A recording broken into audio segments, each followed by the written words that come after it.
첫 일요 마음 행복 법회입니다. 여러분께서 또 2021년도에도 일요 마음 행복 법회에 많이 참석하셔서 마음이 늘 행복한 그런 삶을 사셨으면 좋겠고요. 신축년 새해 여러분들 가정에 부처님, 비로자나 부처님의 지혜 광명이 가득해서 여러분들이 늘 혼돈스럽지 않고 항상 밝은 길을 잘 찾아서 인생을 좀 더 의미 있고 또 가치 있고 여러분들이 하고자 하는 모든 일들이 성취되기를 바랍니다.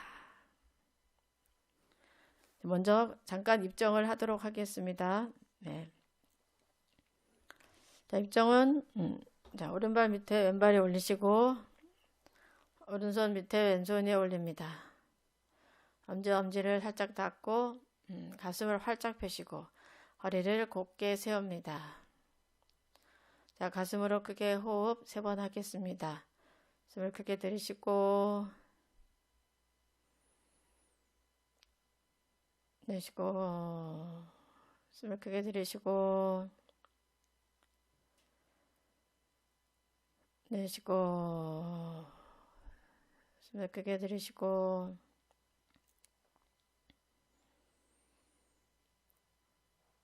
내쉬고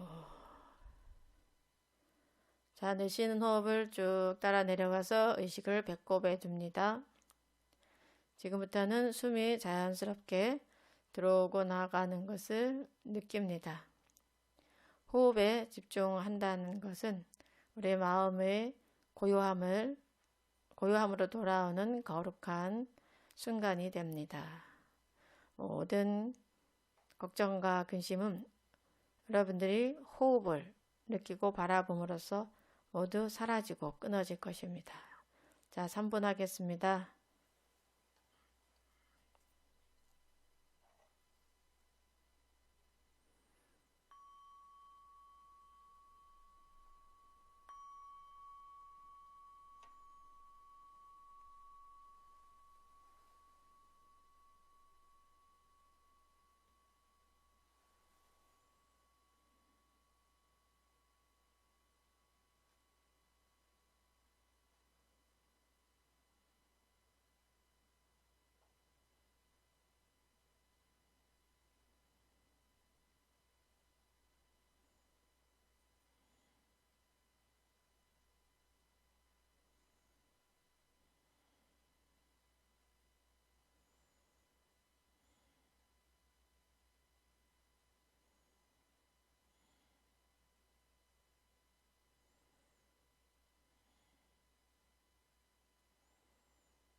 네, 눈을 뜨세요. 여러분들에게 칭찬의 박수를 보내고 싶습니다. 왜냐면 이 새해 우리가 3분 동안 명상을 했는데 우리가 3분 동안에 세상을 고요하게 만들었습니다. 평화롭고 고요하게. 여러분들에게 박수 드립니다. 각자 자신을 향해서 박수. 자, 박수 잘 치고 있나요? 이렇게 우리가 세상에 태어나서 세상에 빛이 되고 세상에 평화가 되고 또 세상에 지혜가 되는 그런 삶을 사는 게 바로 우리 불자들의 삶입니다. 그래서 여러분들 이렇게 명상을 모든 번뇌를 쉬고 명상을 하는 것 굉장히 중요하고요. 또 아울러 이 지혜의 말씀, 부처님의 지혜의 말씀을 들으면서 헤매는 나의 삶을 좀 더 바른 길로, 밝은 길로 이끌어 나가는 거, 이 또한 아주 중요한 일입니다.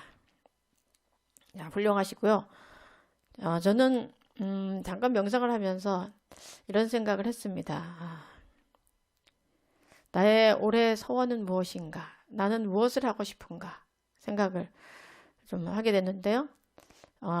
저한테 떠오르는 그 생각은 어떻게 하면 더 많은 사람들이 그 부처님의 자비로 또 부처님의 지혜로 좀 더 맑은 삶, 좀 힘찬 삶을 살게 할 수 있을까? 어떻게 하면 더 많은 사람에게 전법할 수 있을까? 이 화두가 떠올랐어요.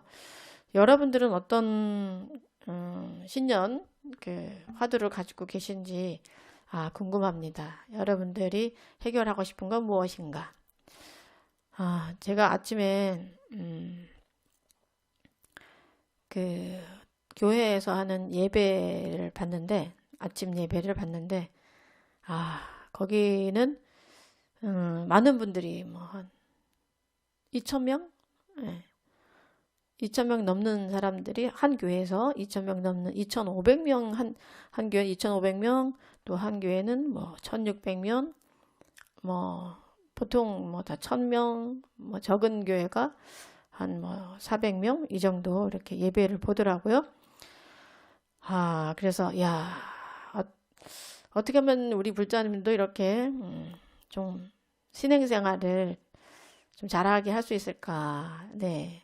아침에 예경을 한다는 것, 법회에 참석한다는 것, 또 예배에 참석한다는 것은 그만큼 좀 맑은 삶, 네, 또 의미 있는 삶을 살고자 하는 거잖아요. 뭐 불교뿐만 아니라 모든 종교인들이. 그래, 교회 사람들은 참 열심히 하는구나. 우리 불자님들도 참 열심히 하도록 스님들이 많이 노력을 해야 되겠다라는 생각 하게 되면서 어떻게 하면 우리 부처님의 이 정말 멋진 말씀, 멋진 지혜를 더 많이 전할 수 있을까? 네, 이런 저는 화두를 오늘 아침에 또 갖게 됐습니다. 여러분들도 같이 하면 좋겠어요. 그래서 일요법회 하실 때는 혼자만 듣지 마시고 이왕이면 그 집에 큰 대형 화면이 있으면 그 화면에 연결을 해서 모든 가족들이 다 모여서 같이 법회를 할 수 있도록 좀 준비를 해주시면 좋겠습니다. 얼마나 좋아요. 절에 그 모시고 오기 참 힘들잖아요, 가족들.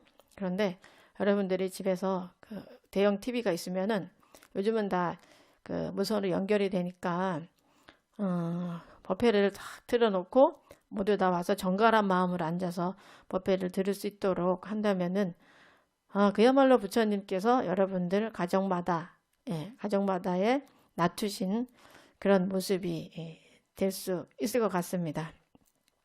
아시겠죠?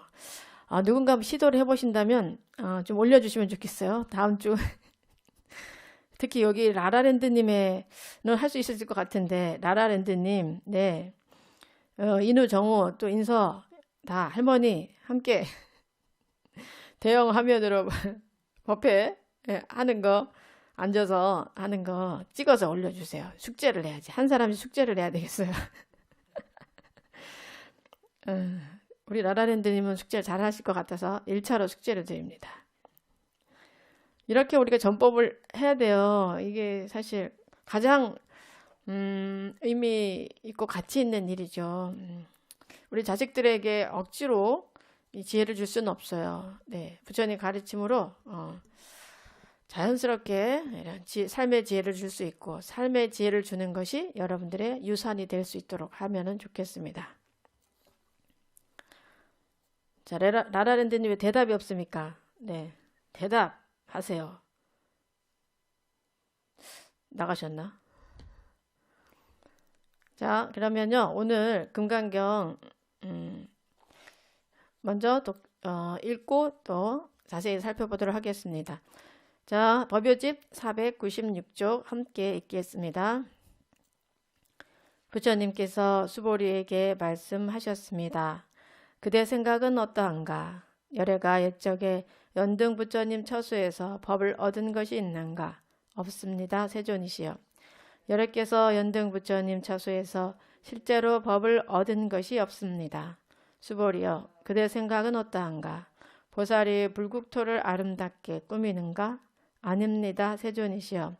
왜냐하면 불국토를 아름답게 꾸민다는 것은 아름답게 꾸미는 것이 아니므로 아름답게 꾸민다고 말하기 때문입니다. 그러므로 수보리여, 모든 보살 마하살은 이와 같이 깨끗한 마음을 내어야 한다. 형색에 집착하지 않고 마음을 내어야 하고 소리, 냄새, 맛, 감촉, 마음의 대상에도 집착하지 않고 마음을 내어야 한다. 마땅히 집착 없이 그 마음을 내어야 한다. 수보리여, 어떤 사람의 몸이 산들의 왕 수미산만큼 크다면 그대 생각은 어떠한가? 그 몸이 크다고 하겠는가? 수보리가 대답하였습니다. 매우 큽니다. 세존이시여. 왜냐하면 부처님께서는 몸 아님을 설하셨으므로 큰 몸이라 말씀하셨기 때문입니다. 네, 지난 시간에 여기 반 정도는 살펴보았고요. 그 반을 이어서 살펴보도록 하겠습니다. 국토의 장엄이에요. 불국토의 장엄. 네. 어떻게 장엄할 것인가? 이 세상을 어떻게 장엄할 것인가? 꽃주로 장엄을 할 것인가? 네, 향기로 장엄을 할 것인가? 무엇을 장엄할 것인가? 인데요. 이 부분에서는 특히 이제 보살이 상에 없는 반야바라밀로 세계를 장엄해야 한다. 네, 라는 것을 지금 말하고 있는데요. 이 장엄에 대해서 금강경 5가해에 6조 해능 스님이 말씀하신 세 가지 장엄을 오늘 말씀드릴게요. 자, 어떻게 장엄을 할 것인가?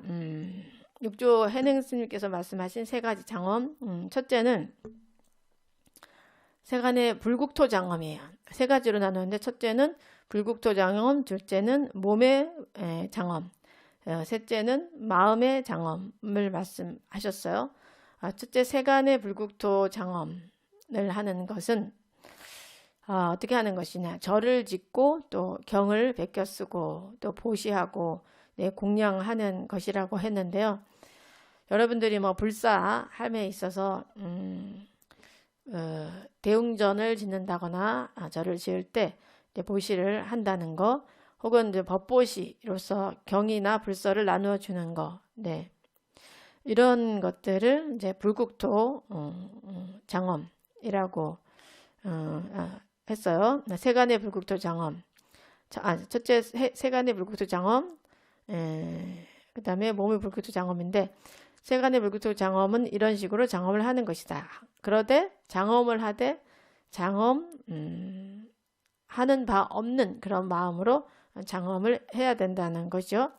여러분들이 법보시를 함에 있어서도 법보시를 한 바 없이 하시고 또 불사에 동참을 하시되 또 어떤 바라는 바 없이, 네, 바라는 바 없이, 개인한테 바라는 바 없이 저 불법이 그저 널리 전해지기를 말하는 그런 마음으로 이제 하는 거죠.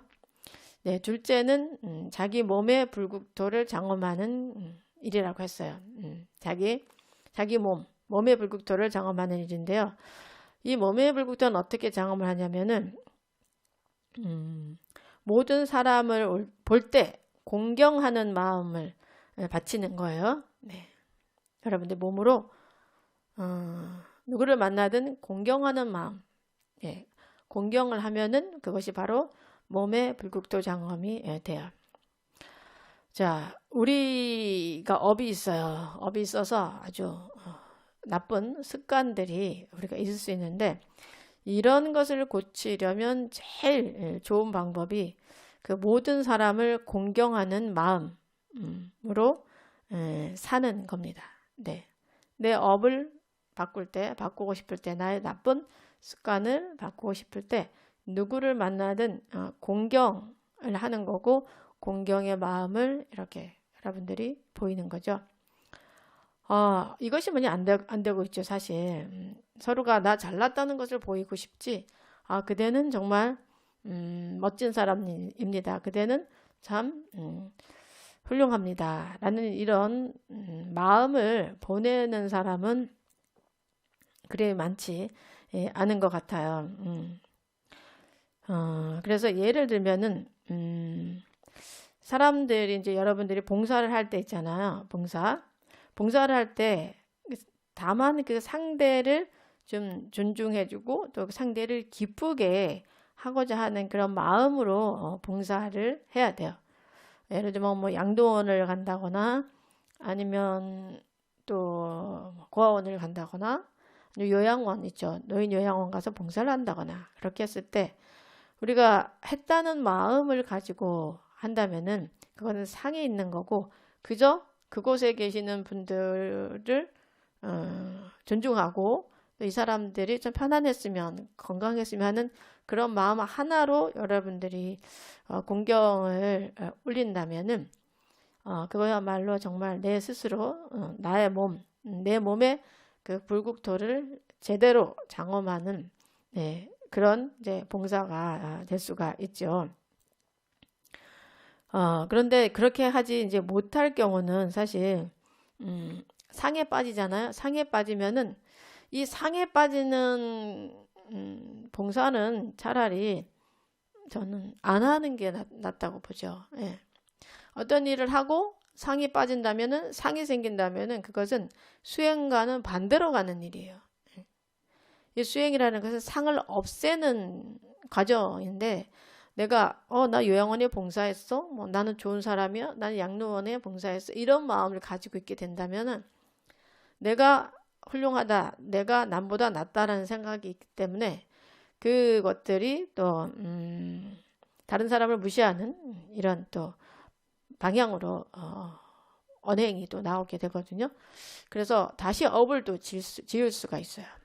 네. 그래서 내가 누군가를 도울 때 내가 어떻게 도왔다, 누구를 도왔다, 뭐 이런 그런 상 없이 여러분들이 해야 진정한 그런 수행을 하고 있다고 볼 수가 있고, 또 여러분의 몸을 여러분의 그 몸의 불국토를 장엄하는 일이라고 볼 수가 있어요.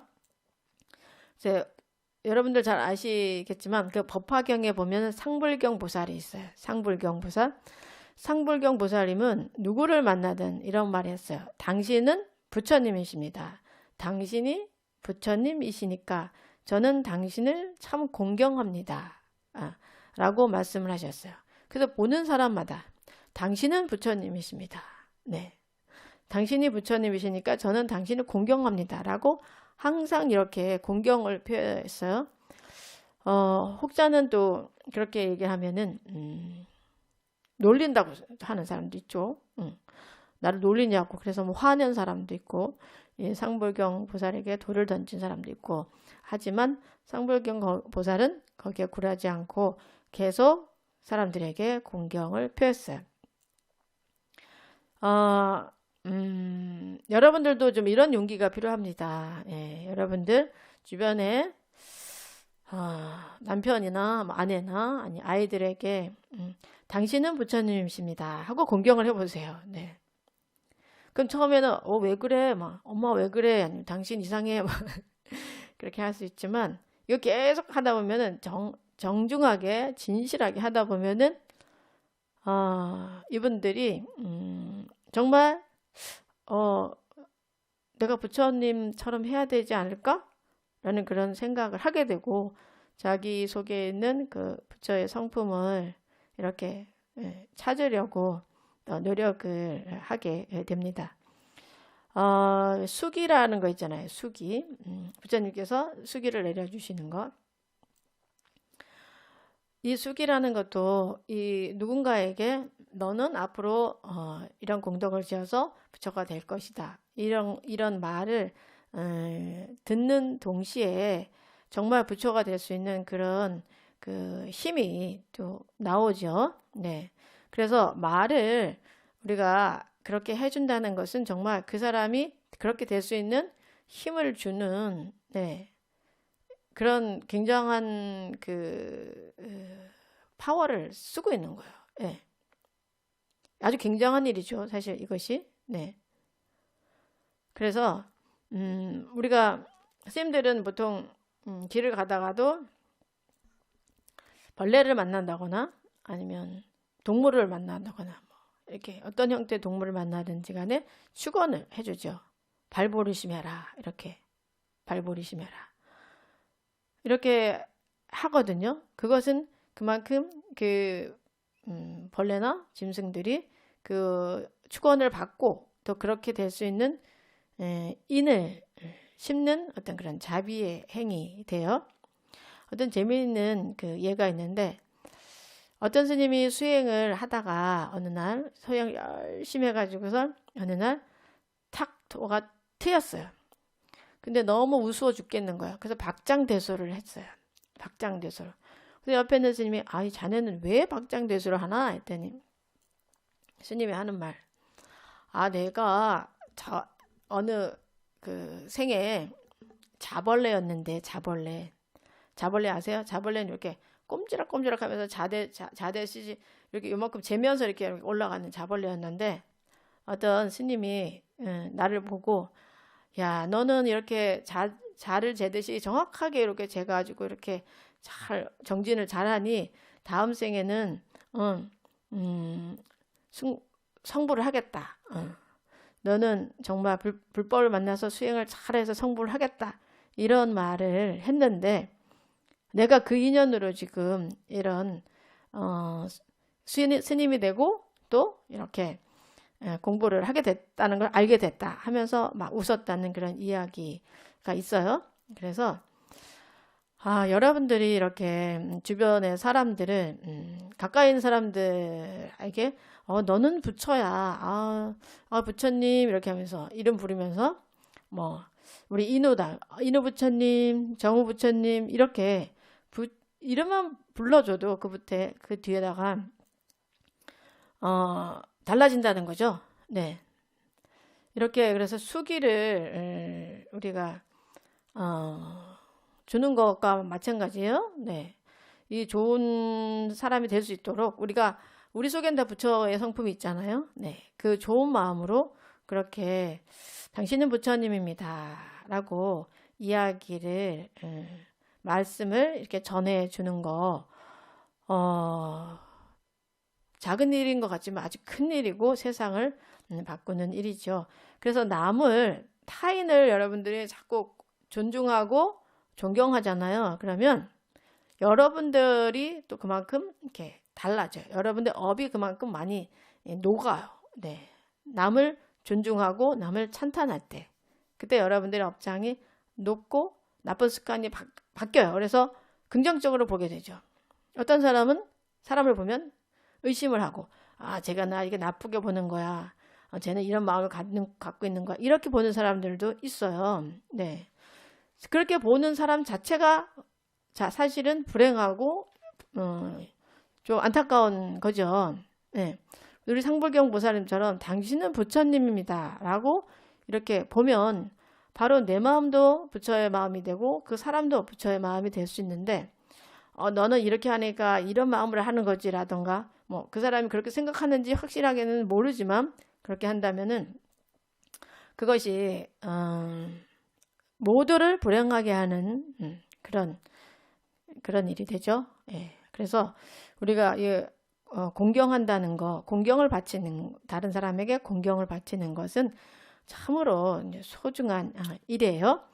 뭐 겉으로 정말 험한 말을 한다거나 험한 행동을 하더라도 그 사람이 부처의 성품을 찾을 수 있도록 당신은 부처님입니다.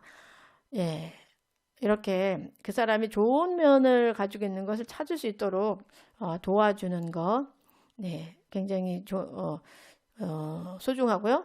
또 그렇게 하는 것이 바로 여러분 자신의 몸 불국토를 장엄하는 일이라는 거 여러분들이 명심하시면 좋겠습니다.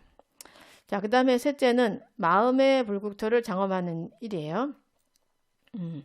마음의 불국토를 장엄하는 일은 마음을 청정하게 하면은 이제 불국토가 청정하게 되는 거죠.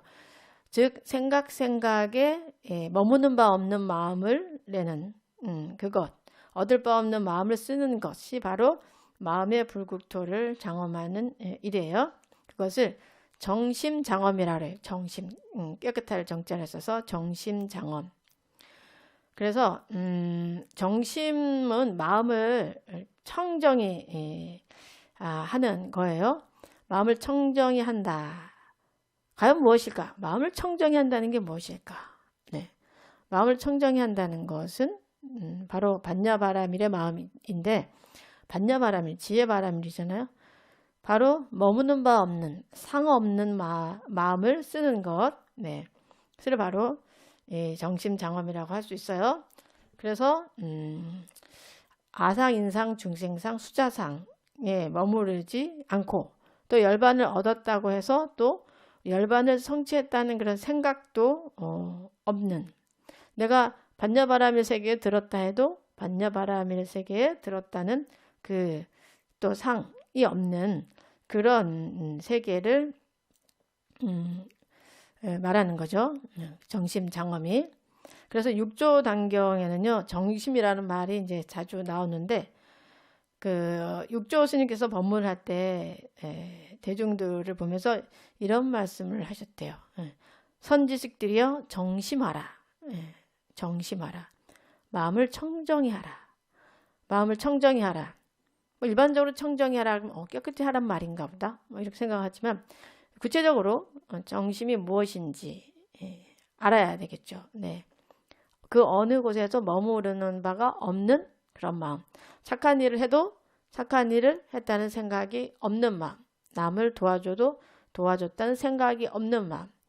아상, 나는 존중받아야 된다. 나는 훌륭하다. 뭐 이런 나에 얽매이지 않는 그런 이제 마음을 갖는 것이 바로 정심 장엄이에요. 깨끗한 마음으로 이 불국토를 장엄하는 거죠. 그래서 정심 장엄의 대표적인 경우는요, 여러분들이 잘 아시는 그 서방 정토 극락세계를 장엄하신 법장 비구 스님의 원력 장엄이에요. 네. 그래서 이렇게 서원을 세웠죠. 원력을. 나는 내가 부처가 될 때 모든 사람들이 다 나와 똑같이 평등 세계에서 나와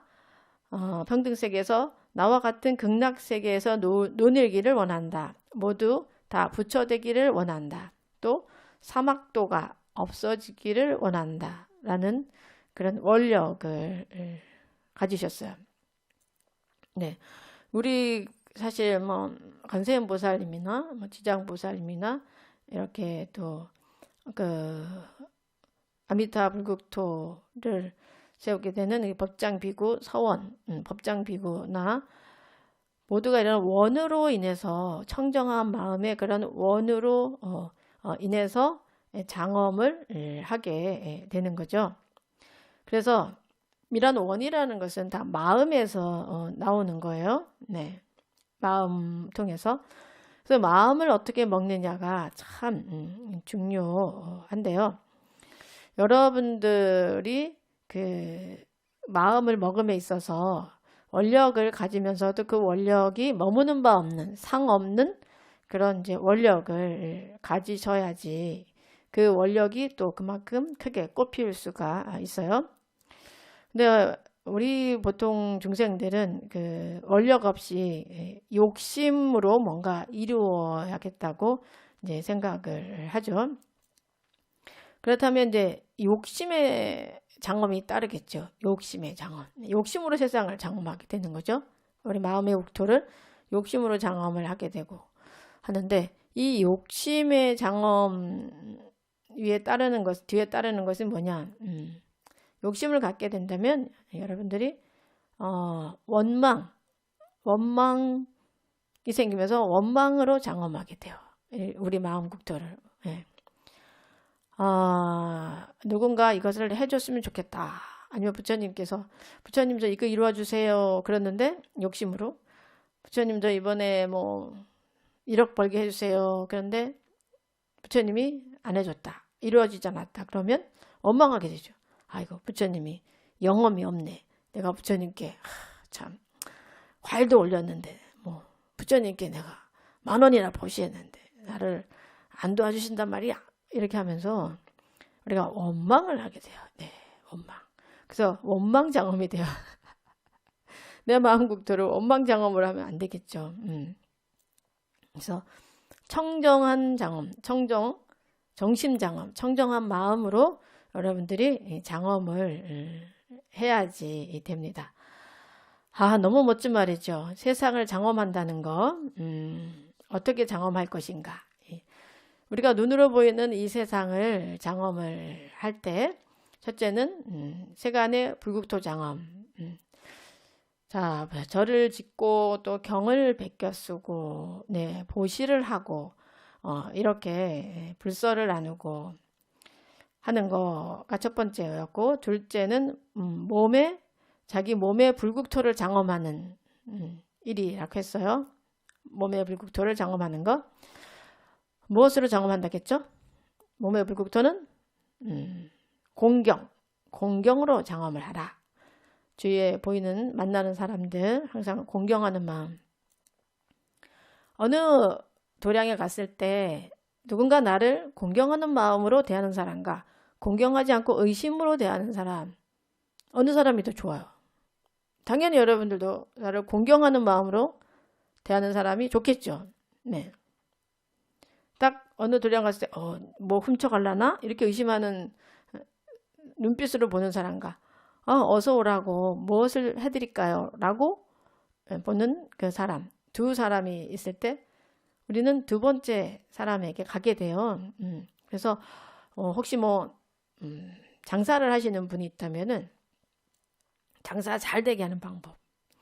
손님이 가게에 오면은 의심을 하지 말고 무조건 공경의 마음을 보내는 거예요. 마음속으로.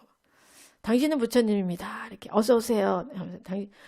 당신은 부처님입니다를 뭐 우리 불자들한테 해주면은 참 좋아하겠지만 타종교한테 당신이 부처님입니다 하면 또 기분 나쁠 수도 있으니까 마음으로만 당신은 부처님입니다 하면서 이렇게 환하게 맞을 때 기분이 좋아지잖아요. 그러면 그 가게에 가게 되는 거죠.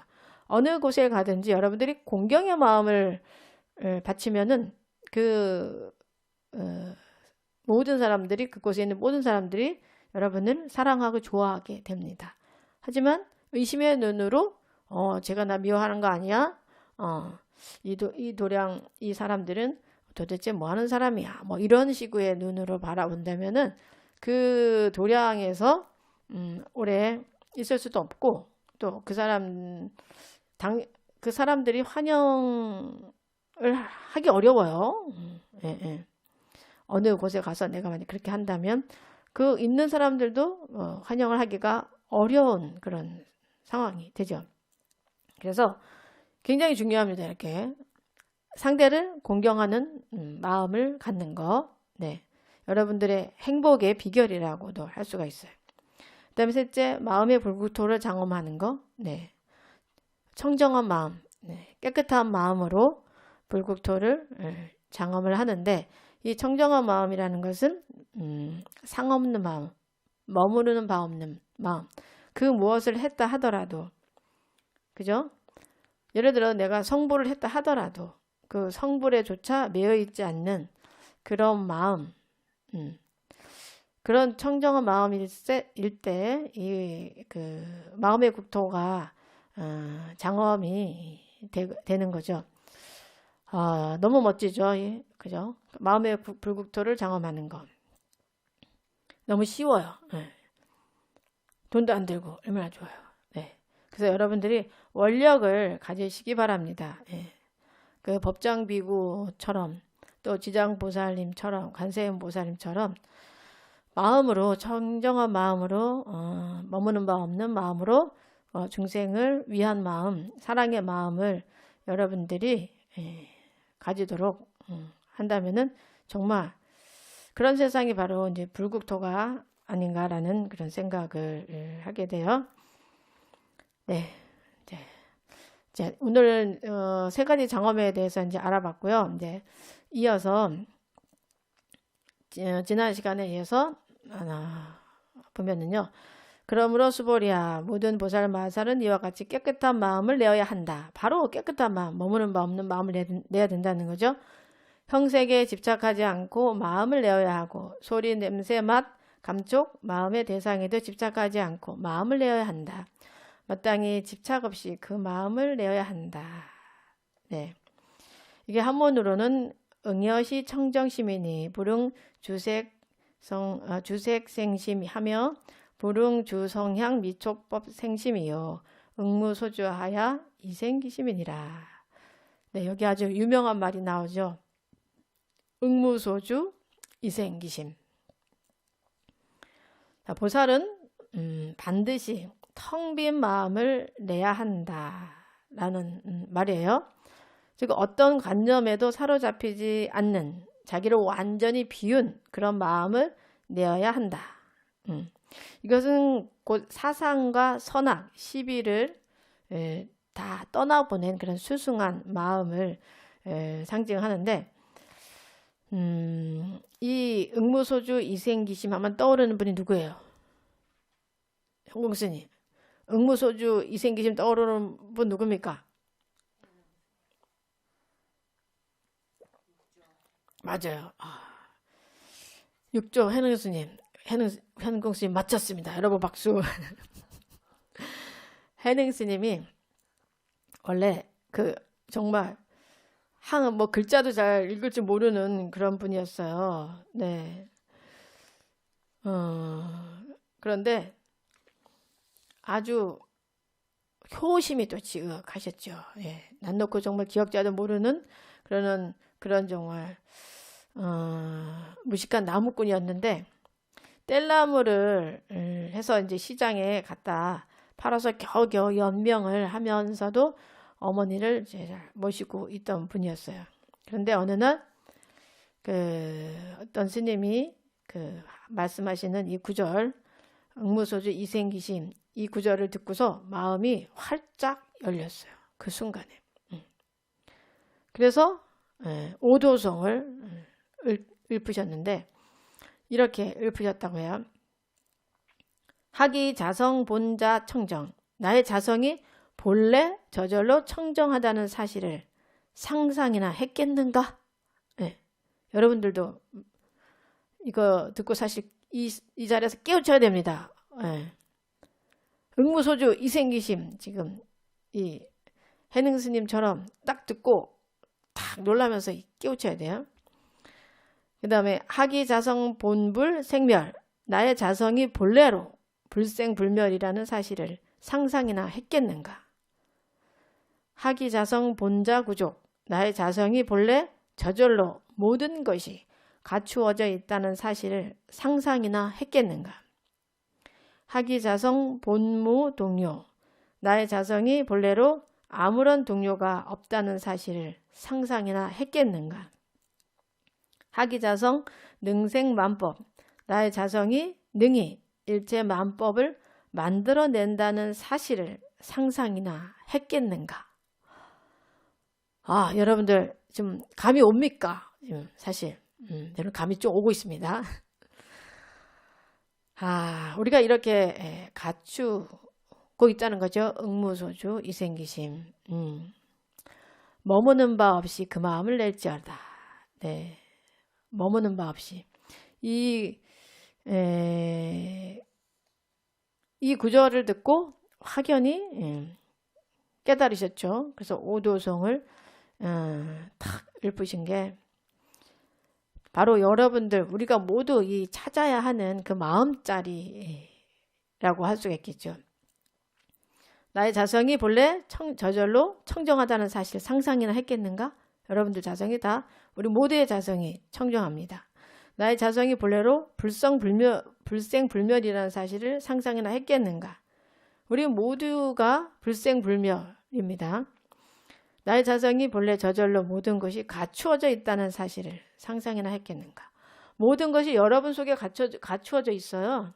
답은 다 여러분 속에 있어요. 답을 바깥에서 찾으려 하지 말고 여러분 속에 갖추어져 있는 답을 찾아야겠죠. 나의 자성이 본래로 아무런 동요가 없다는 사실을 상상이나 했겠는가? 여러분들이 항상 혼돈스럽고 흔들리는 그런 사람인 것 같지만 사실은 부동이에요. 부동. 아무런 동요가 없는 그런 성품을 가지고 있어요. 다만 우리가 못 보았을 뿐이죠. 나의 자성이 능히 일제 만법을 만들어낸다는 사실을 상상이나 했겠는가? 네, 우리 자성이 모든 만법을 만들어내고 있어요. 여러분들, 우리의 생각에 의해서 모든 것이 이루어집니다. 네, 이렇게 이 해능스님은 이 개송을 듣고 깨달음을 그 자리에서 이제 얻으셨죠. 그래서 이 응무소주 이생이심 이게 금강경의 제2 사국에 해당이 돼요. 금강경의 제1 사국에는 여러분 뭔지 생각이 납니까? 생각이 좀 안 나겠죠. 네, 범소유상, 계시허망, 약견재상비상, 직견열애. 네, 이것이 제1 사국이에요. 제1 사국에는 뜻을 해석해 드리면 모든 형상이 있는 것은 모두 다 허망하니 만약 모든 형상을 형상이 아닌 것으로 보면 곧 열애를 보느니라. 열애를 보고 싶죠, 여러분들. 네, 부처님을 보고 싶어요. 부처님을 보고 싶다면은 범소유상, 계시허망, 약견재상, 비상, 직견열애예요. 네, 즉 모든 형상이 있는 것은 모두 다 허망하나니 만약 모든 형상을 형상이 아닌 것으로 보면 곧 열애를 보느니라. 네. 그리고 오늘 금강경 제2 사국의 응무소주 이생기심이에요. 자, 그래서 이렇게 보살은 머무는 바 없는 그런 마음을 내야 되는데 형색에 집착하지 않아야 돼요. 형색에. 우리는 많이 형색에 집착하고 있죠. 네. 예를 들어서 어디 모임에 만났는데 누가 멋진 옷을 입고 나타났다. 그러면 저 사람은 훌륭한 사람이야? 아니면 괜찮은 사람이야? 옷을 좀 이렇게 꾸질꾸질하게 하고 나타났다 하면 별로야. 이렇게 볼 수가 있죠. 이게 바로 이제 형색, 바깥의 모습에 집착하는 그런 마음. 또 소리도 마찬가지고, 그죠? 소리. 목소리가 좋은 사람, 나쁜 사람, 이런 거에 우리가 집착을 하는 것도 있고, 또 너무 좋은 소리에 집착하는 경향도 있고, 또 냄새도 마찬가지고, 맛, 감촉, 그런 마음의 대상에도 이 집착하지 않는 마음을 내야 바로 그것이 깨끗한 마음을 내는 거라고 할 수가 있습니다. 항상 근본 자리에서 보려고 해야지 바깥에 보이는 거에 우리가 현혹이 되면은 우리 자성을 이제 잃어버릴 수가 있는 거죠. 그리고 우리 이제 각자는 정말 그 해능스님의 말씀처럼 우리 각자가 지금 천하고 더러운 줄 알고 있는데 본래 훌륭하고 좀 청정한 사람이라는 거, 청정한 존재라는 거, 네, 또 우리는 생멸하지 않는 그런 존재라는 거. 나는 정말 가난하고 정말 보잘것없는 사람이라고 생각했는데 무한한 보물, 네. 과 온갖 풍요로움을 내 자신 속에 다 가지고 있다라는 거. 우리가 그것은 느낄 수 있어야 되는데 사실 그런 마음을 느끼려면은 탐진치를 좀 다 여의어야지 예. 좀 느낄 수가 좀 있어요. 네. 이렇게 어떤 것에도 머무르지 않는 그런 마음으로 여러분들이 살다 보면은 이 경지가 이제 조금은 이제 조금씩 이제 느껴질 수가 있습니다. 자, 마음은 끊임없이 변화합니다. 예. 그런데 우리는 마음에 어떤 틀을 만들어 놓고 매달려요. 마음에 이것은 이렇게 해야 된다. 이거는 이렇게 해야 된다. 뭐 이런 틀을 만들어 놓고 거기에서 벗어나는 걸 아주 싫어하죠.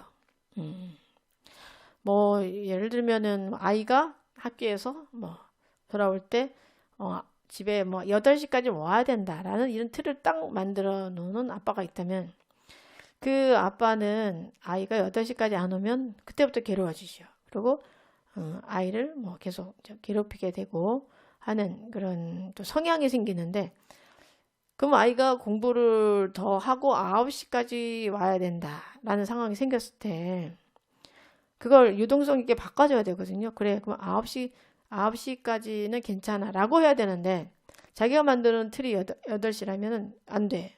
8시까지 와야 돼. 라면서 그 고통을 만들죠. 우리가 많이 그래요. 각자를 보면은 자기 틀이 있어. 그래서 그 틀에 안 맞으면 그 사람을 원망하게 되는 그런 마음들이 생겨요. 그래서 막 괴로워하고 또 갈등도 합니다. 근데 우리 마음도 본래 머무는 것이 아니기 때문에요. 갈등할 이유가 없어요. 네. 변하는 것이 당연하죠. 변하는 것이 당연해. 뭐 연인이 사귀다가 한쪽이 변했다. 네. 뭐 괴롭죠. 하지만 마음이 변하는 거예요. 변했구나. 인정하고 받아들이면 쉬운데 왜 변한 거야? 나를 영원히 사랑해야지. 그죠? 뭐 그런 마음이 바뀔 때는 또 뭐 그만큼 조건이 있어서 앞뒤로 조건이 생겨서 마음이 변하는 것뿐인데 나를 한번 사랑했으면 영원히 사랑해야 한다. 라는 그런 틀을 가지고 있어서 그 상대가 마음이 바뀐 거에 대해서 인정하지 못하고 집착하고 이렇게 하다 보면은 또 힘든 문제들이 생겨요. 마음은 항상 변해요. 네. 변화하기 때문에 그만큼 또 좋은 일들도 많이 생기는 거죠. 나한테 아주 나쁘게 했던 사람이지만 우리는 쟤는 나쁜 사람이야 라고 꽂힐 수 있지만 그 다음에 뭐 10년 후에 만났을 때 그 마음을 그대로 가지고 있을 필요는 없어요. 왜냐하면 변하는 거기 때문에 이 사람이 어떻게 변했을까? 더 좋게 변할 수도 있다라는 그런 항상 가능성을 우리가 열어놔야지 좀 자유로운 그런 삶을 살 수가 있습니다. 네.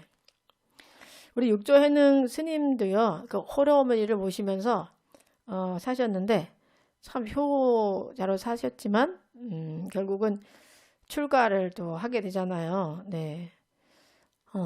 그 또한 변한 거죠. 출가를 해서 그 한 어머니가 아니라 그러니까 모든 그 중생을 그 섬기는 그런 모든 중생을 어머니처럼 섬기는 또 그런 삶을 살게 됐죠.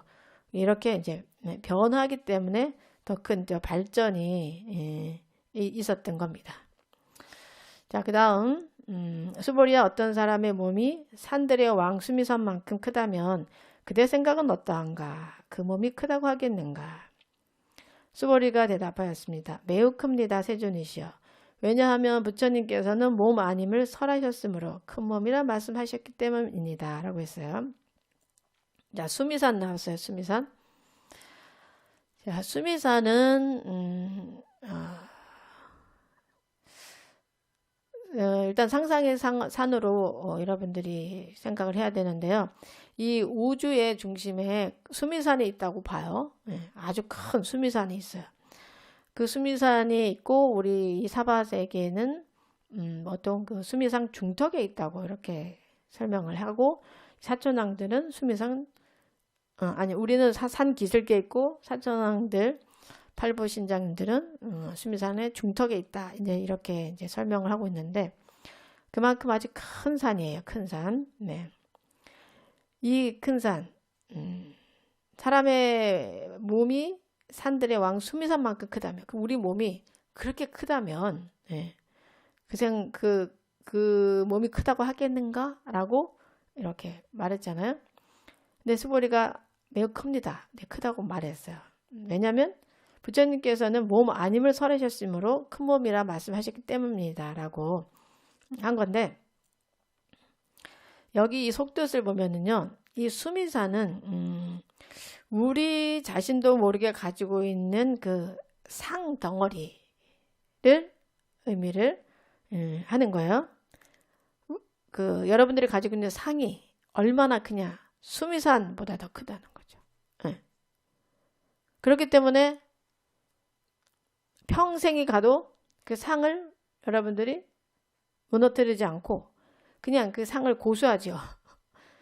이건 이렇게 해야 돼. 저거는 저렇게 해야 돼. 예를 들면 뭐 스님은 이렇게 해야 돼. 어머니는 이렇게 해야 돼. 아버지는 이렇게 해야 돼. 사실 뭐 본인에게 상을 많이 주지는 않는 것 같아요. 남한테 상의 잣대를 많이 내죠. 그래서 이렇게 우리가 한 사람이 가지고 있는 그 상이 수미산보다 더 크다는 거죠. 수미산. 그러면 각각이 지금 우리가 지금 22명이 지금 일요 법회를 보고 있는데, 법당에까지 하면 25명, 25명이 각각의 하나의 수미상들을 다 가지고 있다면은 25개의 큰 수미상이 있는 거죠. 이렇게 온 우주의 그 지구의 사람들이 뭐 60억이면 그 60억의 모든 사람들이 다 히말라야 산만큼 큰 그런 상을 가지고 있다는 거죠. 그래서 저쪽에 티베트 가면은 그 수미산이 있어요. 사실 이름이 수미산의 이렇게 모습, 그러니까 그것을 수미산이라고 뭐 이름을 이렇게 붙였는데, 히말라야 산을 좀 크게 보니까 그만큼 이제 큰 산의 상들을 우리가 다 가지고 있다는 거예요. 마음의 상이 그만큼 수미산만한 상들을 각각의 가지고 있다. 모든 존재들이 다 그렇게 가지고 있다. 그래서 이 부처님께서 이렇게 말씀하신 것은 이제 몸이 실제 그 몸이 아니라 큰 몸이라고 말씀하셨기 때문입니다라고 여기서 대답을 좀 했어요. 그래서 마음의 몸인 까닭에 상이 없고 또 툭 트였으므로 육신의 제한을 받지 않는 진실로 큰 몸을 일컫는 이제 말이 되죠. 그래서 무한히 깊고 큰 마음의 몸이 참으로 큰 몸이라고 이제 할 수가 있어요. 그래서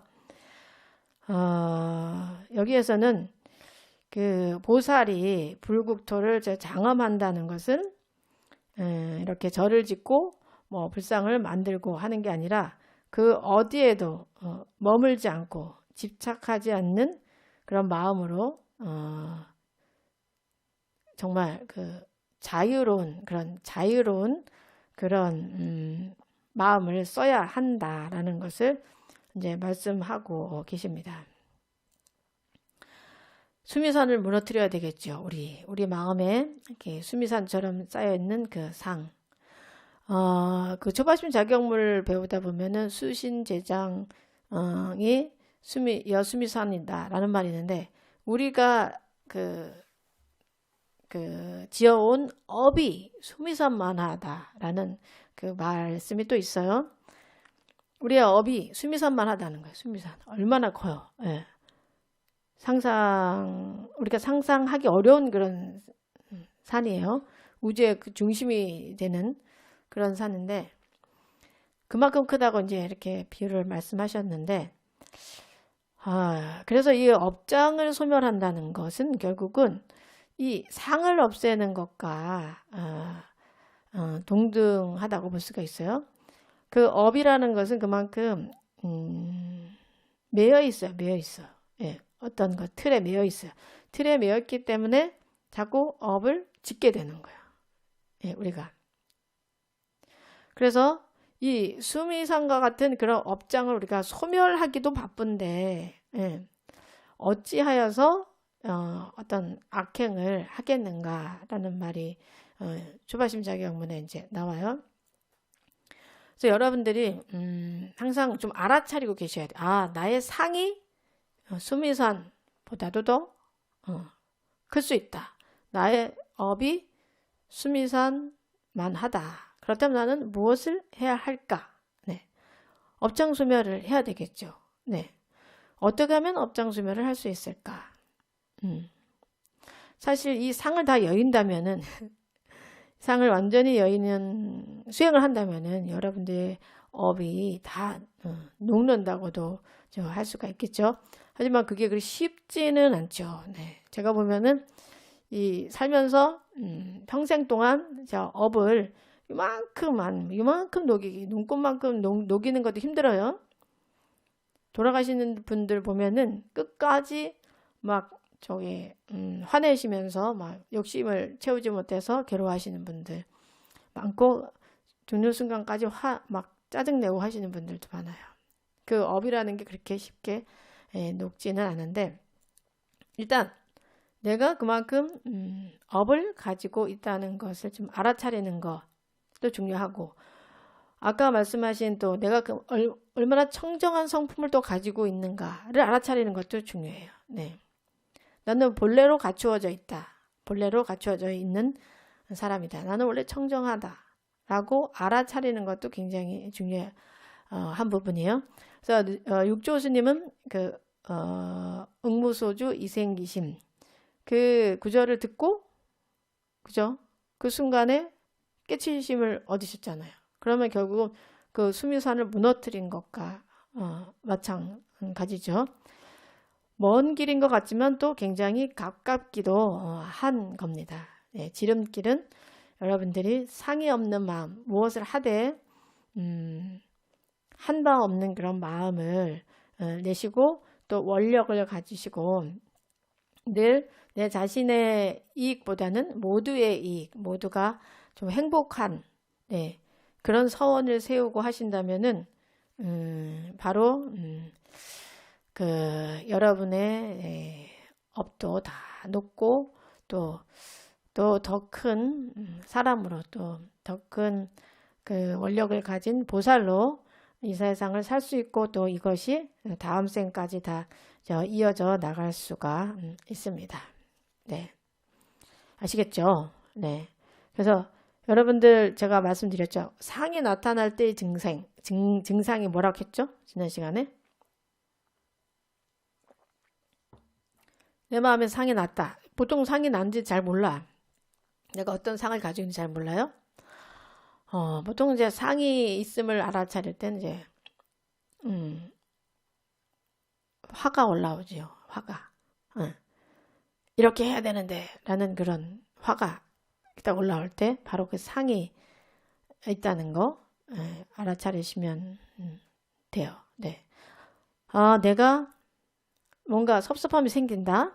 내가 화가 난다. 아이고, 내가 이런 상을 가지고 있었구나. 이렇게 해야 된다고 생각하고 있었구나. 그거를 여러분들이 다 알아차리셔야 돼요. 이런 마음의 흔적들이 자꾸 없어야 돼요. 네. 그래서 제가 권해드렸던 게 이런 화가 올라올 때, 섭섭함이 올라올 때, 이 상이잖아요. 상이 곧 업이에요. 그때 연보를 하시라겠죠. 아미타불, 나무아미타불, 비로자나불, 이렇게. 네, 관세음보살. 여러분이 좀 좋아하시는, 했을 때 마음 평온해지는 그 부처님 명호, 보살님들의 명호를 부를 때, 나의 힘과 그 불보살의 힘을 함께 이렇게 갖추어 가지고 더 빨리 우리가 업을 소멸할 수가 있고 또 상을 좀 없앨 수가 있습니다. 상이 많을수록 그 삶은 고통스러워요. 네. 상이 많을수록. 그래서 상을 없애는 것이 굉장히 중요한데 잊어버릴 수가 있어요. 상이 많은 분들은 특히 금강경 늘 독송하시는 거 좋고요. 또 원력을 내고 싶은 분들은 화엄경을 독송하시면 참 좋습니다. 화엄경에 나오는 그 부처님 세상을 보면서 화엄경이 좀 어렵다, 너무 방대하다 하면은 그 보현행자의 서원, 지금 법요집에 있잖아요.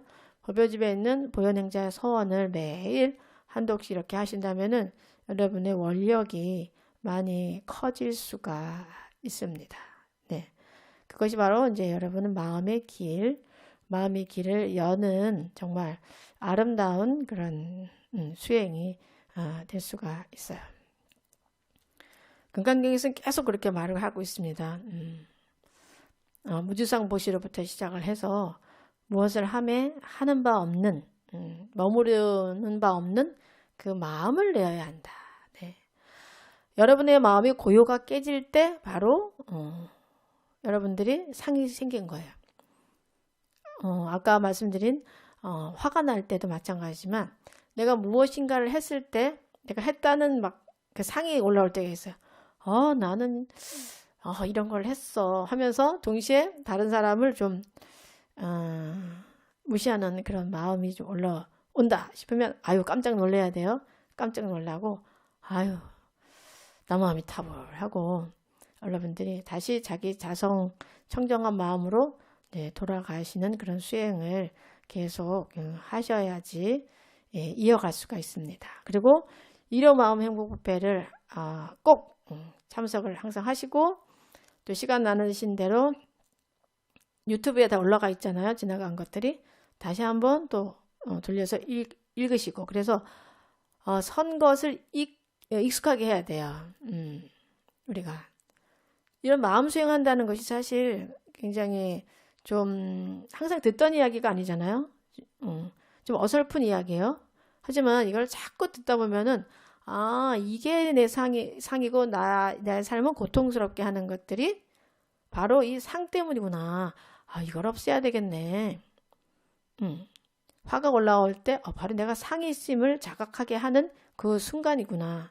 내가 자각해야 하는 순간이구나라고 딱 느끼시고 그 순간에 나무아미타불 또 비로자나불 하시고 청정한 마음으로 다시 돌아가고 이렇게 하는 것이 결국은 내 자신을 보호하는 것이며 나를 사랑하는 길입니다. 내 자신을 사랑하는 길. 신축연세에 여러분들 자신을 정말 보호하시고 또 각자 자신을 좀 사랑하는, 진정 사랑하는, 잘 먹이고 예쁜 옷 입는 게 나를 사랑하는 게 아니에요. 그건 일시적인 사랑이고 진정한 사랑은 내 자신을 진정 사랑한다면은 각자가 상이 없는 머무른 바 없는 그런 마음을 내는 그런 시간들을 그런 순간들을 많이 갖추셔야지만 됩니다. 다른 사람을 사랑하기에 앞서서 내 자신을 먼저 사랑해야 다른 사람도 진정 사랑할 수가 있어요. 사랑이란 미명하에 다른 사람을 괴롭힐 수가 있어요. 우리가 상이 있다면은 이 상으로 당신은 이렇게 해야지 왜 이렇게 안 하는 거야? 당신은 나를 사랑한다면 당신은 나한테 이렇게 해줘야 돼 라고 강요를 하게 되잖아요. 하지만 그 상대는 성향이 그렇게 할 수 없는 사람일 수 있어요. 서로가 괴롭습니다. 그런 삶 더 이상 살면 안 돼요. 우리 특히 일요마음행복법회 금강경을 들으시는 우리 비로자나 국제선언 불자님들은 그런 고통은 이제 끝내야 돼요. 이제 가족 간에 친구 간에 그런 고통을 이제 끝내야 됩니다.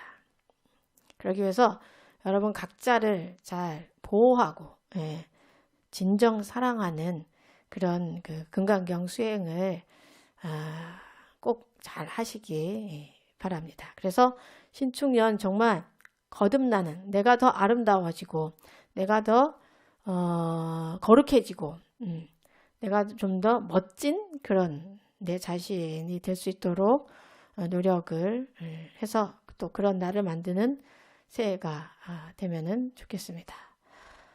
네. 와, 그동안에 우리 또 많은 분들이 또 들어오셨네요. 우리 김혜숙 님도 오셨네. 와, 우리 민들레 님도 오셨고, 와, 우리 김선희 님도 오셨네요. 우리 이혜선 님도 오셨고, 네, 반갑습니다. 이렇게 법회에 참석해 주시면 여러분들이 참석해 주는 공덕을 짓는 거예요. 저는 여러분들에게 부처님 법을 설해 주는 공덕을 짓고 여러분들은 저에게 참석해 주는 공덕을 짓습니다. 왜냐면 많이 들어올수록 스님이 또 기쁘고 더 또 깊은 법문을 더 하게 되거든요. 자, 오늘도 일요 마음 행복 법회에 참석해 주신 모든 분들께 감사드리고요. 가정마다 정말 부처님의 가피로 지혜 광명이 늘 충만하시길 바랍니다. 자, 마지막으로 행복한 가정을 위한 발언문 함께 독송하도록 하겠습니다. 696쪽입니다. 법요집. 자, 법요집이 없으신 분들은 사무실로 전화 주시면 보내드리겠습니다. 자, 함께 발언 올리겠습니다. 거룩한 부처님의 6년 고행으로 얻으신 위대한 이 진리와 중생을 향한 크신 자비에 목숨 바쳐 기유하옵니다. 오늘 저는 기도를 마치며 내면의 여행을 통하여 가족의 연기법에 대해 생각해 봅니다. 행복한 가정을 만들기 위해서는 먼저 제가 행복한 사람이 되어야 함을 알겠습니다. 저의 가족에게 좋은 말의 씨앗, 좋은 행동의 씨앗, 좋은 생각의 씨앗을 심는 것이 얼마나 중요한 일인지를, 그리고 그것이 이 사회에 얼마나 큰 영향을 미치는지를 비로소 알겠습니다. 그동안 저는 욕심과 성냄과 어리석음에 눈이 가려 부처님이 깨달으신 연기법이 삶 속에 있음을 보려고도 하지 않았음을 오늘 이 자리에서 알게 되었습니다. 좋은 부모가 되기 위해, 좋은 아내가 되기 위해 열심히 수행하겠습니다. 마음의 욕심을 보시로, 성냄을 자비로, 어리석음을 지혜로 만들기 위해 늘 깨어있도록 하겠습니다.